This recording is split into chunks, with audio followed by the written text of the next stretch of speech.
인사합시다. 네, 반갑습니다. 메가랜드에서 부동산학 개론 강의하는 이종호입니다. 이번에는 이제 기출 이론 중간고사 해설 강의를 시작해 보도록 하겠습니다. 아무래도 이제 기출 과정이니까 좀 기출 문제 변형을 좀 많이 했고요.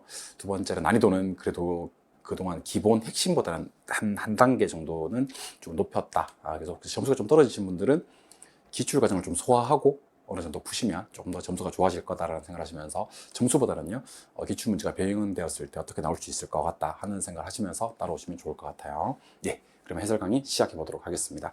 이제는 사실 시험이 이제 코앞으로 좀 다가오는 그런 시점이기 때문에 정답 위주로 좀 빠른 해설 해보도록 할 거예요. 자, 한국표준산업분류상 부동산 임대 공급업에 해당되는 것은 몇 개인가 그랬습니다. 자, 부동산업은요, 임대 및 공급업이 있고 관련 서비스업이 있습니다. 임대 공급업은요, 또다시 임대업과 개발 공급업이 있는데 좀 쉬워요. 이게 임대업은 주거, 비주거, 기타가 다 있고요. 주거, 비주거, 기타가 다 있고 개발 공급업도 주거, 비주거, 기타가 다 있습니다. 그래서 쉽잖아요. 그래서 개발 공급업은 주거, 비주거, 기타 다 있으니까 됐고, 임대업도 주거, 비주거, 기타가 다 있으니까 됐고, 여기도 어디 있어요? 임대업은 주거, 비주거, 기타가 다 있습니다. 그런데 조심하셔야 될 것들을 알려드리겠습니다. 감정평가업은 부동산업이 맞긴 합니다. 근데 얘는 관련 서비스업이에요. 관련 서비스업. 그리고 비주거용 관리업도요, 부동산업이 맞긴 맞아요. 그런데 이것도 관련 서비스업이 됩니다. 그리고 중개금융업은 아예 이런 업이 없어요. 중개대리업이에요. 중개 및 대리업. 그리고 그렇게 해도 관련 서비스업이고요. 투자업이 없어요. 투자자문업이 있습니다. 투자자문업이라고 해도 이거는 관련 서비스업입니다. 조심하셔야 됩니다. 그리고 관리업은 기타 관리는 아예 기타 관리 자체가 부동산업이 아니에요. 그래서 이거는 수정해도 관련 서비스업에 속하고, 개발 공급업은 임개공해서 임대업 지금 2개 하고요. 개발 공급업에서 기업, 디귿, 비읍해서 3개. 정답은 3번이 되는 거. 기업, 디귿, 비읍만 부동산 개발 공급업이다. 이렇게 기억을 하셔야 되겠죠. 부동산업은 이번 시험에서 좀 나올 수가 있는 그런 내용일 것 같고, 그 중에서도 특히 그 개발 공급업, 임대 공급업과 관련 서비스업을 구분하는 문제. 관련 서비스업이 한번 나왔으니까 그 전에 개발 공급, 임대 공급업도 한번 정리를 하셔야 될 것 같습니다. 답은 3번, 2번. 최근에 좀 유행하는 형태입니다. 건축물의 A의 현황이 다음과 같을 때 건축법령상 용도별 건축물의 종류를 구하라 그랬습니다. 일단 연립주택은요, 주택으로 쓰이는 층수가 4계층이 합니다. 4계층 이하에 660제곱미터를 초과합니다. 초과는 연립에서만 나와요. 그래서 이거 2층부터 5층까지니까 주택이 여기 총 4층이니까 주택으로 쓰는 층수가 4계층입니다. 2, 3, 4, 5층 4계층이니까 일단 아파트는 5계층 이상이어야 되니까 안 되고요. 다가구는 3계층이어야 되니까 안 되고, 다세대 아니면 연립입니다. 4계층이 하고 1000제곱미터는 뭐를 초과합니까? 660제곱미터를 초과해버리죠. 1000은 초과죠. 그러니까 이게 연립이 됩니다. 만약에 이게 600제곱미터라 그랬으면 660제곱미터 이하인 다세대로 가는 거고요. 기숙사는 어떤 말이 나와줘야 되냐면, 학교 또는 공장에 학생 종업원 공동치사 50% 이상 세대수가 이용을 할 것, 이런 말이 나와줘야 되겠죠. 그래서 문제 답은 3번. 난이도 하짜리입니다. 연립. 요즘에는 이렇게 법 조문을 그대로 주는 것이 아니라 조금 응용해서 660 초과를 1000제곱미터, 660 이하를 600제곱미터 이렇게 주는 경우가 많이 있으니까 건물의 현상을 보고 이 주택이 어떤 주택인지를 판단하시는 문제로 판단해 주셔야 될 것 같습니다. 이것도 난이도는 그렇게 높지 않았죠. 답은 3번. 3번. 토지 분류에 대한 설명이다. 옳은 것을 모두 골라라 그랬습니다. 소거 작업을 하면서 문제를 푸시면 좋은데, 획지는 하나의 필지 중 일부에서 성립을 한다. 예, 그렇습니다. 예컨대 요 27번째 땅이 있는데 한 필지 안에서도 요 기역 부분과 니은 부분이 가격이 다르다면 획지가 2개로 구분이 되겠죠. 획지는 하나의 필지 일부에서도 성립을 하고요. 심지어 여러 개의 필지에 대해서 성립을 합니다. 여러 개의 필지에 대해서. 예컨대 27, 28, 29번지가 모두 평당 1000만 원이다. 그러면 이 3개의 필지가 하나의 획지로 구분될 수도 있습니다. 필지는 여러 개가 있든 그 일부가 되든 획지는 성립을 한다라는 겁니다. 기억이 맞아요. 맞는 순간 이거 다 날라가죠. 그죠? 니은 읽어보면 답이 나오겠네. 건부지는 건축물의 부지로 이용 중인 토지하고 끝냈어야 돼요. 이용 중인 토지가 건부지고요. 이용 가능한 땅, 이게 이용 예정인 땅은 낮이에요. 그리고 두 개를 합치면 택지가 됩니다. 택지. 그래서 이용 중이거나 이용 예정인 땅 합쳐서 택지고요. 건부지는 이용 중인 땅하고 끝냈었어야 됩니다. 니은은 틀립니다. 답은 2번이 되겠네요. 낮이는 택지 중 정착물이 없는 토지로서 공법상의 제약이 없다. 아니죠. 사법상의 제약이 없는 토지가 낮입니다. 지지역 공부에 등록된 토지가 물에 침식되어서 수면 밑으로 잠겨버렸다. 이건 포락지고요. 빈지가 되기 위해서는 바다와 육지 사이의 해변 토지로서 그 법적 소유권은 없지. 왜냐하면 해안선부터 등록 지점 사이에 있는 땅이니까 등록이 안 된 땅입니다. 하지만 그 활용 실익은 있는 땅, 그런 땅이 빈지고요. 지금처럼 등록돼 있는 땅이 수면 밑으로 잠겨버리면 포락지. 미음 이거 따로 한번 기억해 보세요. 보통 후보지는요, 택지, 농지, 임지 상호간에 전환되고 있는 땅 이렇게 많이 나오는데 여기서는 이제 앞으로 택지가 될 것으로 객관적으로 예상되는 토지. 그러면 지금은 택지야, 택지 아니야? 지금 택지 아니야. 지금 택지 아니라는 거 어떻게 할 수 있어? 장래 택지가 된다고 했으니까. 지금은 농지나 임지인데 장래 택지가 될 것으로 예상되는 토지를 후보지라고 한다. 이게 어디에 규정이 되어 있는 내용이냐면 감정평가 실무 기준에 행정규칙이죠. 감정평가 실무 기준에 규정되어 있는 후보지의 정의입니다. 그래서 다른 국가시험에서는 후보지를 이렇게 정의를 하니까 혹시 우리 시험에 그런 정의를 한번 끌어올 수도 있을 것 같아서 한번 출제를 해봤습니다. 그러니까 택지, 농지, 임지 상호간에 전환되고 있는 토지도 후보지고 중요 단어는 이겁니다. 장래 택지가 될 것으로 예상되는 토지, 장래 택지가 될 것으로 예상되는 토지도 후보지가 맞다라는 거. 이건 이행지가 절대로 아닙니다. 지금은 택지가 아닌데 장차 택지로 될 것 같은 그런 예상이 되고 있는 땅이니까 후보지가 맞습니다. 그래서 기역, 미음 두 개가 맞아서 답은 2번. 4번, 토지 특성에 관한 설명이다. 가론에 들어갈 내용으로 옳게 연결된 것은 토지 특성은 출제 가능성 100%짜리죠. 먼저 갖고 싶어 해요. 부족하고 희소하니까. 그 다음에 토지용을 집약적으로 이용을 한다. 이런 게 이제 우리가 부증성이다 해야죠. 부증성. 갖고 싶어 하고 집약적으로 이용하는 거. 임장활동 지역 분석. 이건 뭐 당연히 부동성이죠. 많이. 부동성 어렵지 않습니다. 비교 어렵게. 너무 다르니까. 대체를 제약하는 거 많이 했었죠. 개별성. 그다음에 최유효 이용을 해야 되고, 이행은 이행지 얘기하는 거예요. 전환은 후보지 얘기하는 거예요. 후보지 이행지를 통해서 용도 전환이 가능하게 하고 최유효 이용을 해야 되는 것은 용도의 다양성입니다. 용도의 다양성. 원래 최유효 이용은 용도의 다양성하고 부증성이거든요. 용도의 다양성하고 부증성인데 이행과 전환을 가능하게 하려면 용도가 다양해야 됩니다. 그래서 이거는 용도의 다양성. 순서대로 부증성, 부동성, 개별성, 용도의 다양성으로 나와 있는 몇 번이요? 5번이 정답이 되겠네요. 5번. 정답은 5번. 이렇게 하시면 되겠네요. 오케이. 다음 문제. 5번 문제. 5번 문제부터가 이제 수요 공급 이론 관련되는 문제입니다. 틀린 것을 찾아라 그랬습니다. 여러분들 요거 좀 조심하세요. 가격이 수요량을 변화시키나요? 가격 이외가 수요량을 변화시키나요? 가격도 수요량을 변화시키고요. 가격 이외도 수요량을 변화시켜요. 네, 가격이 수요량을 변화시키는 것은 수요량의 변화라고 하고요. 얘는 곡선상에서 점이 이동을 해요.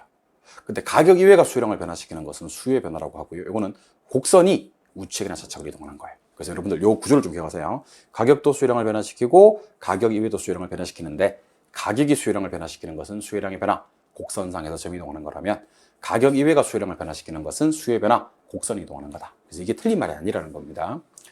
가격 이외가 수요량을 변화시키는 것은 요게 수요의 변화예요. 요거 자체가. 이 말이 틀렸다는 게 아니고 요 말까지는 맞고. 가격 이외가 이렇게 수요량을 변화시키는 것은 수요의 변화고 수요의 변화는 곡선상에서 점이 이동하는 것이 아니라 곡선이 우측 또는 좌측으로 이동하는 것이다. 이렇게 해야 되겠죠. 그러니까 가격 이외는 수요량을 변화시키는 거 이건 맞고요. 요게 수요의 변화인데 요게 곡선이 좌측이나 우측으로 이동하는 거다. 그래서 답이 바로 1번이 되는 그런 문제입니다. 자, 수요량과 공급량은 사전적 개념이기 때문에 수요량은 구매하고자 하는 수량이고요. 공급량은 매도하고자 하는 수량입니다. 오케이. 3번 공급 법칙입니다.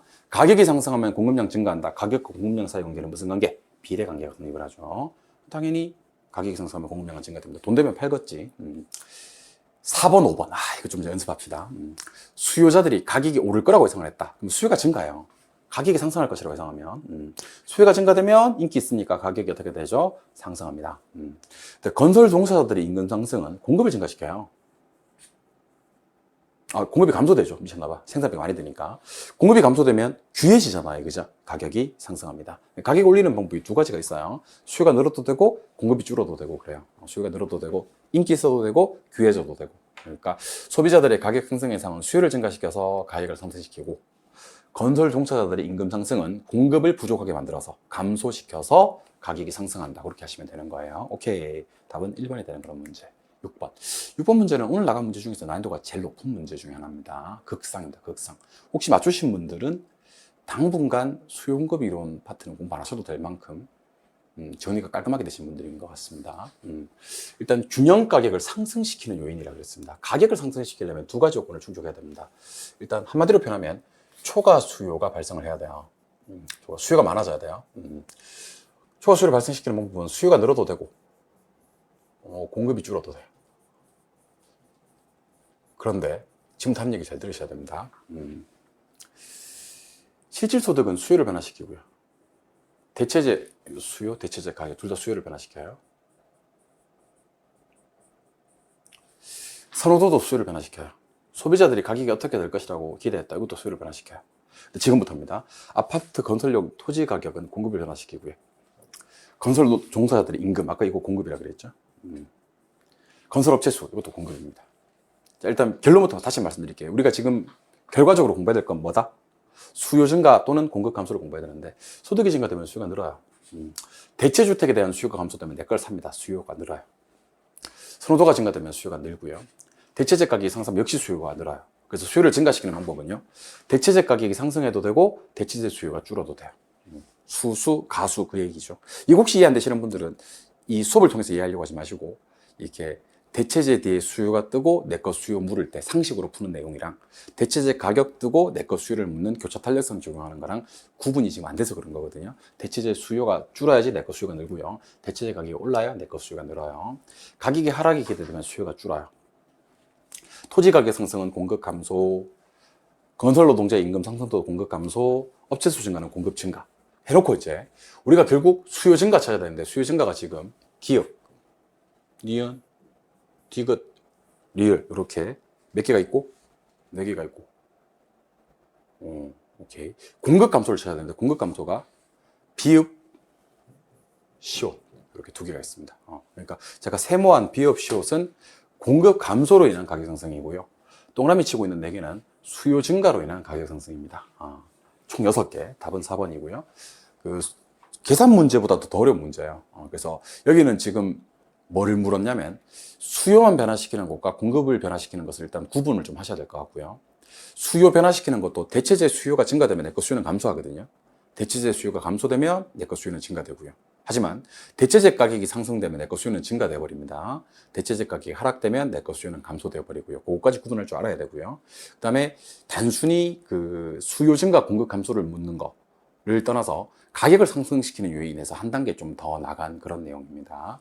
그래서 혹시 시험에서 가격을 하락시키는 요인이라고 나왔다면 초과 공급을 찾으셔야 되고 그때는 수요 감소나 공급 증가를 찾으셔야 되겠죠. 좀 어려웠던 문제였습니다. 맞추신 분들은 감축드립니다. 답은 4번. 7번. 그 수요함수가 이렇고 공급함수가 저럴 때 균형 가격과 균형량을 구하라 그랬습니다. 우리 균형 구할 때는 QD와 QS를 같게 만드는 거 알고 계시죠? 그런데 이 문제는 분수가 나왔죠. 100-2분의 1p 하고 30 플러스 5분의 1p 하고를 이제 같게 만들어야 되는데 제가 빨리 푸는 방법을 좀 알려드리면요. 그 2와 5의 최소 공배수를 곱해서 분모를 없애주는 게 좋거든요. 뭐 말이 거창하게 최소 공배수지 2하고 5를 두 개를 곱하시면 돼. 10을 곱합시다. 그럼 계산이 쉬워져요.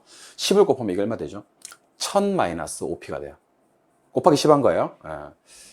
요거는 300 플러스 여기 곱하기 10을 하면요 2p가 돼요.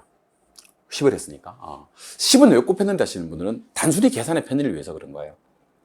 분수 통분하고 하는 게 싫어가지고 번분수 계산하고 하는 게 싫어가지고 10을 곱하니까 이제 분수가 없어졌죠. 그럼 몇 p? 7p 5 넘어가니까 그럼 얼마? 700 p는 얼마? 10 일단 100 일단 답이 될 수 있는 건 4번 아니면 5번입니다. 그리고 100을 갖다가 이걸 어디다 대입해야 되면 원래 함수에다 대입을 해야 돼요. 그래야지 균형량이 나와요. 여기다 100을 대입하면 50이 빠지잖아요. 그죠? 그러니까 50이 되고, 여기다 100을 대입해도 20이 더해지기 때문에 50이 됩니다. 균형량은 50% 이렇게 되는 겁니다. 그래서 그 다른 국가시험, 자꾸 다른 국가시험을 얘기해서 죄송한데, 다른 국가시험에서는 이렇게 균형 가격 구하세요, 균형량 구하세요 할 때 분수 주는 경우 많거든요. 그래서 분수 2개 숫자 곱해서 분수 없애주는 겁니다. 2하고 5 곱해가지고 10을 곱해서 분수 없애주고, 균형 가격만 딱 구해서 그 균형 가격을 원래 함수에다가, 원래 수요 함수와 공급 함수와 대입해서 균형량을 구한다. 이 문제는 2분의 1과 5분의 1을 없애기 위해서 10을 곱할 줄 아느냐 하는 문제가 핵심이 되는 겁니다. 이해하셨죠? 예, 오케이. 답은 5번이 되는 그런 문제고, 8번 문제입니다. 자, 부동산 매매 시장에서 수혜 가격 탄력성에 대한 설명이 다 틀린 것을 찾아라 그랬습니다. 자, 수혜 가격 탄력성이 1보다 작으면 비탄력적이거든요. 비탄력적이면 임대료를 상승시키면 수입이 증가하는 거 맞습니다. 고가 전략이 좋고요. 1일 때는 단위 탄력적이고요. 그럴 때는 임대료가 상승하든 하락하든 수입은 불변합니다. 변하지 않습니다. 수혜 가격 탄력성이 비탄력적이면, 자, 수혜 가격 탄력성은요, 가격의 변화율분의 수혜량의 변화율 이렇게 해야 됩니다. 근데 비탄력적일 때는요, 밑에 게 많이 변해야 돼요. 가격이. 그래서 가격 변화보다는 수혜량의 변화율이 더 작다. 예, 그렇습니다. 가격 변화는 크고요. 위에 있는 수혜량의 변화율은 더 작아야 됩니다. 미세한 가격 변화의 수혜량이 무한히 크게 변하는 경우, 가격은 조금만 변했는데 수혜량이 무한대로 변하는 경우는 수혜 가격 탄력성이 무한대 값이 나옵니다. 0이 아니라. 그리고 무한대가 나와야지 완전 탄력적이고 수요 곡선은 수평선이 됩니다. 가격이 변했는데 수혜량이 전혀 변하지 않는 경우를 탄력성이 0이고, 그때는 완전 비탄력, 수요 곡선이 수직선이 되는 그런 구조입니다. 얘는 숫자가 잘못 나왔네요. 답이 4번이 되는 그런 문제고, 제품의 가격이 가격 소득에서 차지하는 비중이 클수록 수혜 가격 탄력성은 더 탄력적이 된다. 예, 그렇습니다. 고가 사치품일 경우에는 탄력적이 되거든요. 고가 사치품이, 그러니까 탄력성은 더 탄력적이 된다. 맞는 표현입니다. 이 문제 답은 4번이 되는 그런 문제가 됩니다. 오케이, 9번 문제입니다. 자, 일단 뭘 물었는지를 한번 보면 수요의 가격 탄력성을 한번 구해보고, 그 다음에 아파트와 연립주택의 관계, 요거는 이제 우리가 수요의 교차 탄력성을 구해봐야 될 것 같습니다. 그럼 이 문제에서는 좀 전혀 내용이 필요가 없는 게, 아파트 공급량이 어떻게 되는지는 알 필요가 없어요, 사실은. 왜냐하면 공급량이란 것은 공급의 가격 탄력성 구할 때 필요한 거지. 그래서 수요의, 자, 갑니다. 수요의 가격 탄력성하고 수요의 교차 탄력성을 한번 구해보겠습니다. 가격 탄력성은 절대값 있는 거 알고 계시죠? 아파트 가격이 5% 하락했대요. 마이너스 5%. 이렇게 5% 하락했으니까. 아파트 수요량은 4% 증가했대요. 플러스 4%. 원래는 이게 마이너스 0.8인데 절대값 때문에 그냥 0.8이 돼요. 5%에 40. 그럼 이건 비탄력이 됩니다, 일단은. 가격 변화율보다는 수요량 변화율이 작네. 그럼 일단 답이 될 수 있는 건 2번 아니면 일단 4번이네. 요것만 했는데도. 둘 중에 하나 답이고. 교차 탄력성은 아파트 가격은 5% 하락. 이거는 절대값이 없어요. 마이너스 5%. 연립주택의 수요. 다른 놈. 연립주택의 수요량 2% 증가. 그 마이너스 5분의 플러스 이건 절대값이 없기 때문에 마이너스 5, 4, 20에서 0.4가 됩니다. 그리고 둘은 보완제가 되죠. 왜 보완제냐면 한 놈 가격이 하락했을 때 다른 놈 수요량이 반대로 늘었기 때문에 요거는 대체제가 아니라 보완제가 되는 그런 내용입니다. 마이너스 0.4의 보완제 이렇게 해야 되기 때문에 답은 2번이 되는 그런 문제가 됩니다. 문제. 그래서 한 번 더 할게요. 자, 가격이 5% 하락했을 때 수요량이 4% 증가되면 절대값 때문에 탄력성은 그냥 0.8이 나오고 비탄력이 되고, 가격은 5% 하락했는데 연립주택의 수요량은 다른 놈의 수요량이 2% 증가됐다면 반대로 움직였지 않습니까? 그죠? 가격과 수요량이, 다른 놈의 수요량이. 그러면 보완제가 된다. 답은 2번이 되는 그런 문제입니다. 오케이. 10번. 자, 여러분들 이 문제 풀기 전에 저랑 이거 한번 해봐야 되겠다. 이거 한번. 2분의 1은 0.5. 4분의 1은 0.25. 5분의 1은 0.2. 그 다음에 10분의 1은 0.1. 이렇게. 그리고 거미집 이론에서는요, 탄력성 구하는 공식이, 거미집 이론에서만 써먹는 거예요. 이건 혹시 기울기로 푸시는 분들은 기울기로 푸셔도 돼요. 저는 탄력성으로 풀 거예요, 그냥.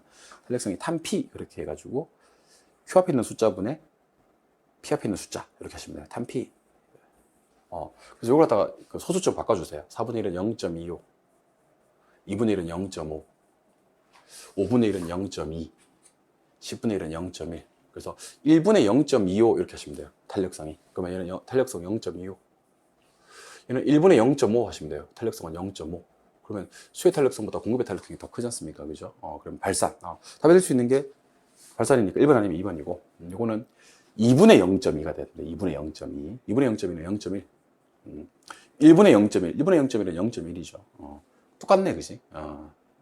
2로 나눠서 줬어야 되니까. 그럼 이거는 순환형. 이렇게 해서 답이 1번이 되는 그런 문제가 됩니다. 아까도 말씀드렸지만, 요즘에는 거미집 이론에 이렇게 분수가 나오는 경우가 꽤 있습니다. 특히 최근 출제 경향에 따르면 분수가 나왔기 때문에 2분의 1이 0.59, 4분의 1이 0.25, 5분의 1이 0.2, 10분의 1이 0.1 해놓고 탄피를 적용해서 적용하시면 돼요. 혹시 기울기로 문제 푸시는 분들은 기울기가 작은 게 탄력적이라고 한 단계 더 바꿔주시면 좋을 것 같습니다. 그리고 탄피는 어디에서만 쓸 수 있냐면 거미집에서만 쓸 수가 있습니다. 거미집 이론에서. 거미집 이론에서 탄력성을 야매로 구할 때 써먹는 공식이 탄피다. 이렇게만 기억을 해주시면 좋을 것 같아요. 답은 1번. 11번. 부동산 시장에 대한 설명이다. 틀린 것을 찾아라. 그랬습니다. 자, 제가 할당효율적 시장을 한번 정의해 보도록 하겠습니다. 할당효율적 시장은 초과이윤이 없는 시장으로, 천천 이렇게 할 거예요. 둘 다 외우셔야 돼요. 첫 번째 차는 정보 가치, 두 번째 차는 정보 비용. 그래서 1,000만 원짜리 정보를 얻기 위해서 1,000만 원의 비용을 지불하면 남는 게 한 개도 없잖아요. 그죠? 이게 할당효율적 시장이거든요. 그래서 앞으로 제가 할당효율적 시장이 뭐예요? 그러면 초과이윤이 없는 시장으로 천천 이렇게 한 다음에 할당효율적 시장은 정보 비용은 있어도 괜찮다는 얘기를 하고 싶은 거예요. 정보 비용은 이렇게 1,000만 원 하고 있어도 되고요. 뭐만 없으면요? 초과이윤만 없으면 할당효율적 시장이 되는 겁니다. 정보 가치만큼의 정보 비용을 지불해서 초과이윤만 없으면 설사 정보 비용이 있다 하더라도 할당효율적 시장이 될 수 있다라는 생각을 하셔야 되는 겁니다. 결론적으로 할당효율적 시장은 정보 비용 존재도 괜찮고요. 초과이윤이 존재하지 않는 시장이다. 꼭 좀 기억하시기 바랍니다. 한번 따라해 볼까요? 할당효율적 시장은 초과이윤이 없는 시장으로 천천. 첫 번째 천은 정보 가치, 두 번째 천은 정보 비용. 정보 가치만큼의 정보 비용을 지불해서 초과이윤만 존재하지 않으면 할당효율적 시장이 될 수가 있다. 기억을 해주시기 바랍니다. 좋아요. 답은 3번. 12번. 주거분리와 여가가정에 대한 설명이다. 틀린 것을 찾아라. 그랬습니다. 1번. 저가주택의 수요가 증가해서 하향여가 과정이 원활하게 작동을 하면 저가주택의 공급이 감소한다. 당연히 증가하죠. 이거 정말 많이 했던 거지 않습니까? 예를 한번 들어보겠습니다. 말도 안 되는 소리지. 자, 저가주택이 20개가 있어요. 고가주택도 20개가 있고 40개가 잘 살고 있었어요. 근데 저가주택의 수요가 증가됐대요. 위쪽에 수요가 10개 는 거야. 얘들 갈 데가 이거밖에 없잖아. 고가주택 뺏어서 사용하는 거. 그럼 제가 지금 빨간색으로 표시하는 주택은 원래는 고가였는데 이제 저상으로 바뀌는 거지. 이게 네 글자로 무슨 여가? 하향여가. 하향여가 되고 나면 원래 저가주택량은 몇 개였는데? 20개였는데 이제는 몇 개가 됐다? 30개. 그럼 플러스 10개가 는 거 아닙니까? 그죠? 이거는 뭐를 통해서 이루어졌다? 하향여가를 통해서 이루어졌다? 이렇게 공부하시면 되는 겁니다. 저가주택의 수요가 증가돼서 무슨 여가 되고 나면? 하향여가 되고 나면 저가주택 공급은 무조건 증가한다라고 해야 되겠죠. 감소한다는 것은 말이 안 되는 거죠. 답은 1번. 13번. 다음 중 마르크스의 절대지대 이론에 관한 설명이다. 옳은 것을 모두 골라라. 그랬습니다. 이게 실제 시험에서 이게 최근에는 오지선다형으로 잘 안 나오고 박스형으로 이렇게 맞는 걸 갖다가 2개, 3개 정도 주는 그런 형태가 일반적입니다. 소거하면서 한번 풀어볼게요. 지대 발생 원인으로 비옥한 토지 구조과 수학 체감의 법칙, 비옥도 수학 체감 이런 말이 나오면 이건 차액지대설에 대한 설명이죠. 기억을 품으면 안 돼요. 기억 품으면 안 되니까 일단 1번이면 날아가네요. 조방적 한계의 토지에서는 지대가 발생하지 않으므로 무지대 토지가 된다. 한계지를 얘기하는 거거든요. 한계지 지대가 없는 것도 차액지대설이에요. 마르크스의 절대지대에서 한계지 지대가 있거든. 니은이 틀린다고. 그러면 3번이 소거되거든요. 그러면 디귿은 볼 필요가 없잖아. 둘 다 품고 있으니까 니은을 봅시다. 지대 결정이 비옥도만이 아닌 위치에 따라 달라지는 위치지대 개념을 통해서 현대적인 입지 이론의 기초를 제공했고 수송비와 지대. 이 수송비 강조하신 분은 튜넨이다. 튜넨. 마르크스가 아니야. 그래서 니은을 품으면 안 돼. 그래서 우리는 지금 뭐를 찾지 않았냐면 마르크스 절대지대를 찾지 않았거든요. 근데 디귿과 미음이 답이 됩니다. 그럼 디귿과 미음 답은 5번이고요. 일단 찾아놓고 갑니다. 토지 소유자는 토지 소유라는 독점적 지위를 이용해서 최일등지에서 지대를 요구하고 지대도 발생을 합니다. 한계지서 지대가 발생하는 유일한 지대설이 절대지대설이죠. 지대를 뭘로 보냐면 비용으로 봅니다. 즉 생산비로 본단 말이지. 그래서 지대가 먼저 오르고 토지 생산물의 가격이 올라가고 지대가 또 떨어지면 토지 생산물의 가격도 떨어지고 지대가 곡물의 가격을 결정하는 요소가 된다라고 표현하는 것이 맞습니다. 이게. 그래서 답은 5번이 되는 그런 문제. 리카르도의 차익지대설과 마르크스의 절대지대설은요. 주요 논점을 뽑지 마시고 교재에 있는 내용을 다 소화하셔야 될 것 같습니다. 이번 시험에서는요. 조금 깊게 물을 것 같아요. 답은 5번. 14번. 도시 공간 구조론에 대한 설명이 다 틀린 것을 찾아라 그랬습니다. 다 핵심 이론이야 뭐 하나의 중심이 아니라 몇 개의 분리된 중심이 맞고요. 동심원 이론은 요 침입, 경쟁, 천의를 보통 이제 도시 생태학적 관점에서 접근을 했습니다. 맞고. 동심원 이론에 따르면 중심지에서 멀어질수록 지대 및 인구 밀도는 낮아지는 거 당연하겠죠. 외곽으로 갈수록. 선형 이론에 따르면 요 말이 나옵니다. 교통 노선, 부채꼴 모양. 맞습니다. 선형 이론에서 점이지대는 중심 업무 지구에 직장 및 생활 터전이 있어서 중심 업무 지구에 근접해서 거주하는 지대를 말한다라고 했는데 지금 이게 중전 저고통을 얘기하는 것 같아요. 중전 저고통. 중심 업무 지구에 가장 근접해 있는 놈이 누굽니까? 하면 점이지대인데 이거는 선형 이론에 대한 설명이 아니라 동심원 이론에 대한 설명입니다. 중전 저고통은 선형 이론은 이런 구조가 아니라 점이지대라는 말도 일단 없고요. 교통축에 가깝게 고소득층이 입지하고 반대편에 저급이 입지하고 저급 인근에 도매 및 경공업 지구가 입지하고 저급과 고급 사이에 중급 주거지대가 입지한다라는 표현이 나와야 됩니다. 지금처럼 뭐 점이지대 이런 말, 전이지대 이런 말은 중전 저고통 버제스의 동심원 이론에만 해당이 되는 설명입니다. 혹시 아직까지도 동심원 이론, 선형 이론, 다핵심 이론에 어떤 단어들이 나오는지 모르시는 분들은 좀 정리를 하셔야 됩니다. 점이지대라는 표현하고 통근자지대라는 표현은 동심원 이론에서만 나와요. 동심원 이론에서만. 교통축, 교통망, 교통노선, 부채꼴, 쐐기 아니면 아예 그냥 선형이라는 말을 주기도 합니다. 이거는 선형 이론에서 나오는 단어죠. 답은 5번이 되는 그런 문제. 5번은 지문이 틀린 게 아니고 내용이 틀렸습니다. 선형 이론이 아니라 동심원 이론. 컨버스 분기점 모형에 따르면 A로부터 상권 경계 지점이 B로부터 상권 경계 지점의 몇 배인가? 그럼 이 말은 무슨 말이냐면 A로부터 상권 경계 지점과 B로부터 상권 경계 지점을 둘 다 구하라는 문제예요. 둘 다. 그럼 한번 해봅시다. A가 좀 크네요. A가 크고 B가 좀 작네요. 오케이. 그럼 경계는 작은 도시 쪽은 이쯤에 형성이 될 것 같고요.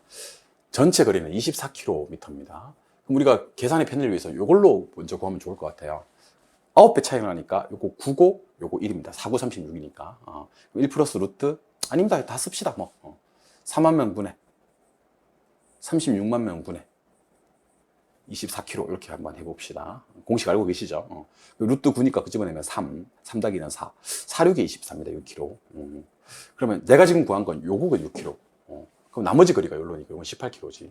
그래서 A로부터 분기점은 18km고 B로부터 분기점은 6km. 한번 써볼게요. A로부터 경계 지점은 18km고 B로부터 경계 지점은 6km다. 6, 3, 18이니까 A 경계 지점은 B로 경계 지점의 몇 배냐면 3배가 되죠. 그 답은 3번이 되는 그런 문제입니다.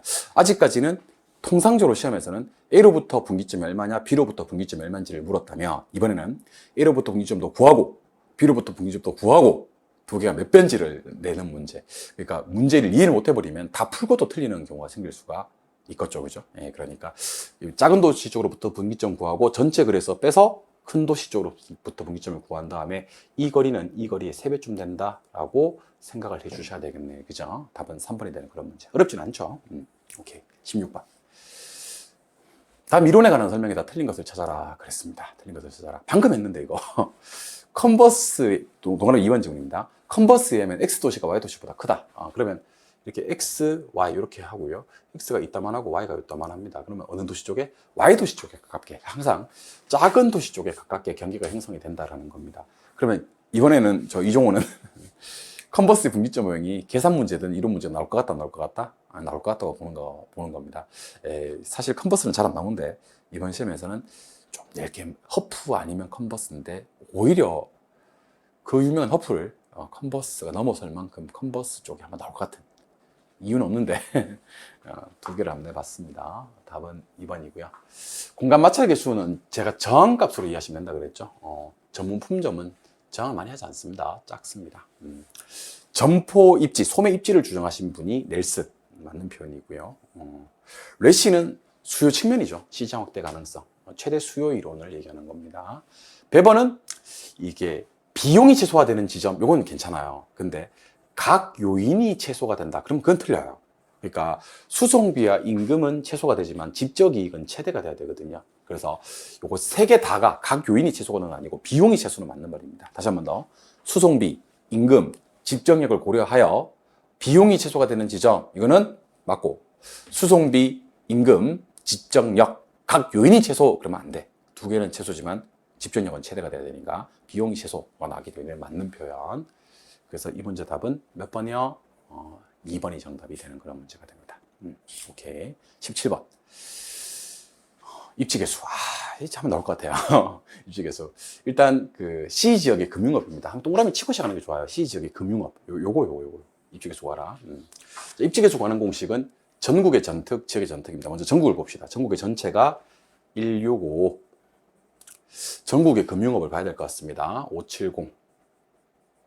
C 지역의 전체를 봐야 될 것 같습니다. 585.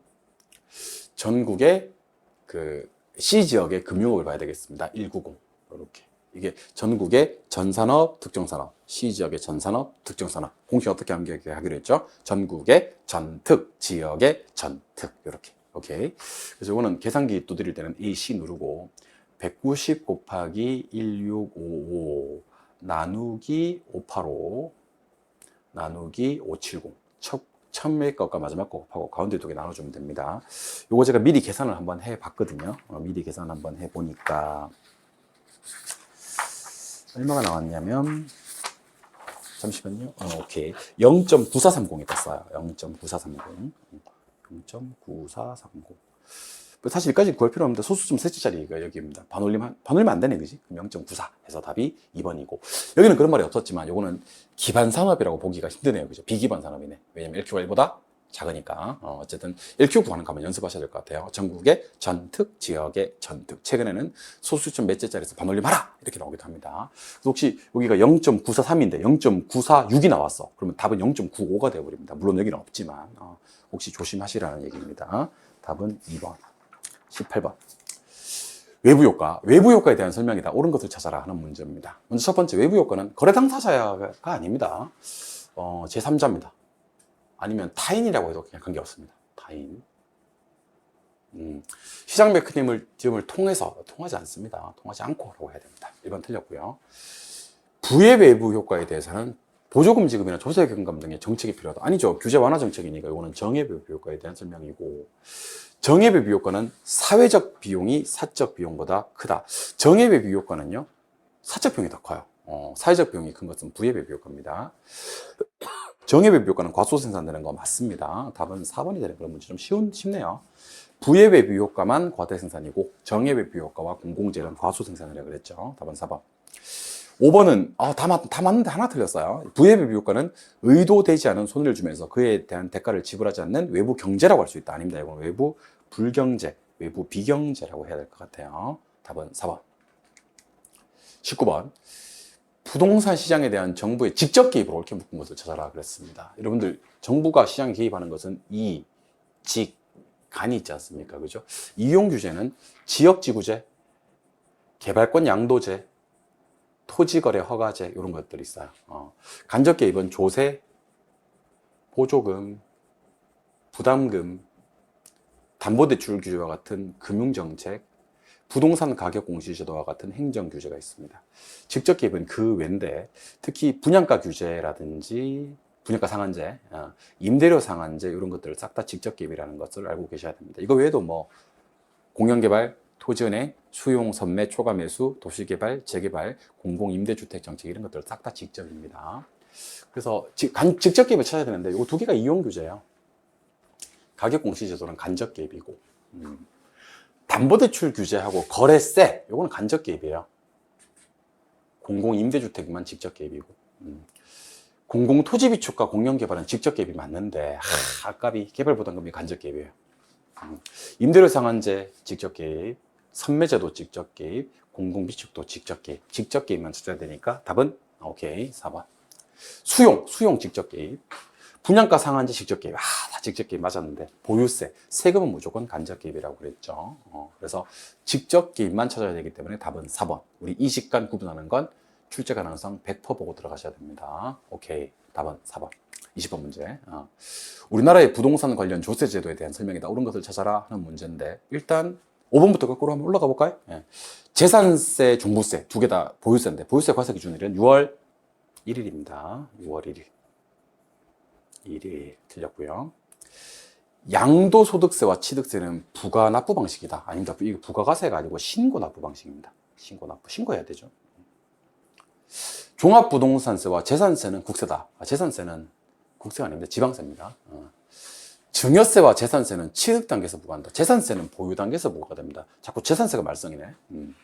상속세와 증여세는 누진세율, 예, 둘 다 누진세율입니다. 답은 1번이 되는 그런 문제고, 최근 우리 부동산학 개론 시험에서 조세 정책은요, 뭐 경제적 순손실도 잘 안 나오고, 조세 기차도 잘 안 나오고, 심지어 그 유명한 양도소득세 중과도 잘 안 나옵니다. 그냥 어떤 세금이 무슨 단계에서 부과되죠? 이 세금이 국세예요, 지방세예요? 뭐 가세 기준이 언제예요? 어떤 조세 일반론적인 얘기를 좀 많이 묻더라고요. 그래서 한번 그런 식으로 한번 출제를 해봤으니까요. 부동산 세법에서 배우신 아주 기본적인 지식으로 정리를 하시면 될 것 같고, 1차만 하시는 분들도 우리 부동산학 개론 시간에 이 정도 조세에 대해서는 가볍게 한번 우리가 터치를 하지 않습니까? 그죠? 네, 그렇게 한번 정리를 하시면 좋을 것 같아요. 네, 오케이. 이렇게까지 해서 중간고사는 모두 마무리 짓고요. 저랑은 기말고사 해설 강의. 기말고사 해설 강의는 이제 투자, 금융, 개발, 정책. 오히려 저기 앞쪽 그 중간고사 시험 보면은 수요 공급 이론만 어려운데, 기말고사는 투자론하고 감정 평가론 두 개가 또 어렵고, 경우에 따라서는 금융도 좀 어려울 수가 있기 때문에 뒤쪽이 점수는 조금 오히려 좀 덜 나오는 그런 파트가 될 수도 있다는 생각을 하시면서 기말고사 해설 강의에서 찾아뵙는 시간 갖도록 하겠습니다. 중간고사 치르시느라고 대단히 고생 많이 하셨고요. 기말고사 해설 강의에서 뵙도록 하겠습니다. 수고하셨습니다.